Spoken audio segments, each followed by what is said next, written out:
कहते हैं कुछ जगहों की अपनी कहानियां होती हैं, कुछ ऐसी घटनाएं जो कभी ना भुलाई जा सकें। हमारी ये कहानी भी ऐसी ही एक घटना पर आधारित है। ये कहानी है देवगढ़ गांव की, जहां सालों से एक रहस्य दफन है।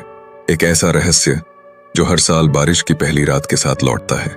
वर्ष 1995 की एक बारिश वाली रात देवगढ़ गांव के लोग अपने घरों में कैद थे।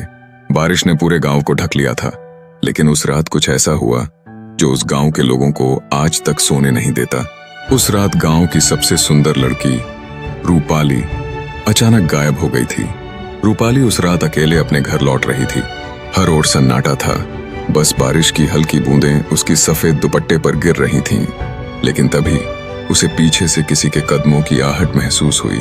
रूपाली रुक जाती है, पीछे मुड़कर देखती है, पर कोई नहीं होता। लेकिन उसकी छवि धुंधलाने लगती है।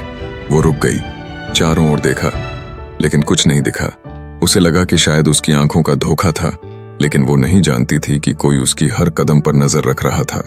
रूपाली अपने घर के दरवाजे पर पहुंचती है, लेकिन जैसे ही वो अंदर कदम रखती है, दरवाजा खुद ब खुद बंद हो जाता है।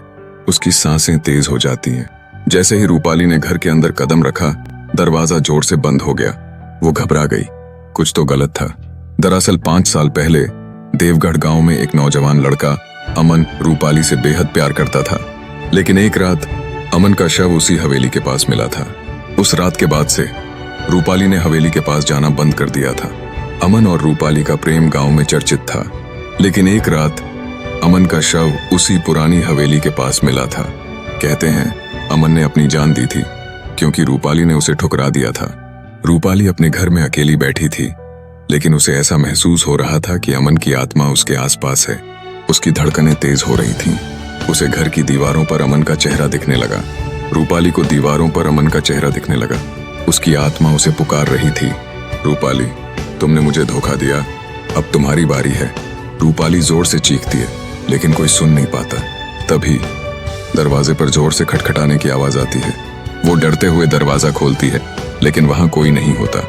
उसकी चीख से पूरा गांव गूंज उठा, लेकिन कोई उसे सुन नहीं पाया। दरवाजे पर जोर से खटखटाने की आवाज आई, लेकिन जब उसने दरवाजा खोला तो वहां कोई नहीं था। रूपाली को एक पुरानी चिट्ठी मिलती है, जो अमन ने उसे मरने से पहले लिखी थी। उस चिट्ठी में लिखा था, रूपाली, मैं वापस आऊंगा और इस बार कोई मुझे रोक नहीं पाएगा। रूपाली को समझ आ गया कि अमन की आत्मा लौट आई है। अमन की चिट्ठी उसके सामने थी और रूपाली को एहसास हो गया कि आज वो उससे मिलने आया है। उसका अंत निश्चित था। अचानक घर की बत्तियां बंद हो जाती हैं। रूपाली को घर में किसी के चलने की आवाजें सुनाई देती हैं। अमन की परछाई उसके सामने आकर खड़ी हो जाती है। अमन की आत्मा अब रूपाली के सामने थी। उसकी आंखों में गुस्सा और दर्द था। रूपाली चाहकर भी कुछ नहीं कर सकी।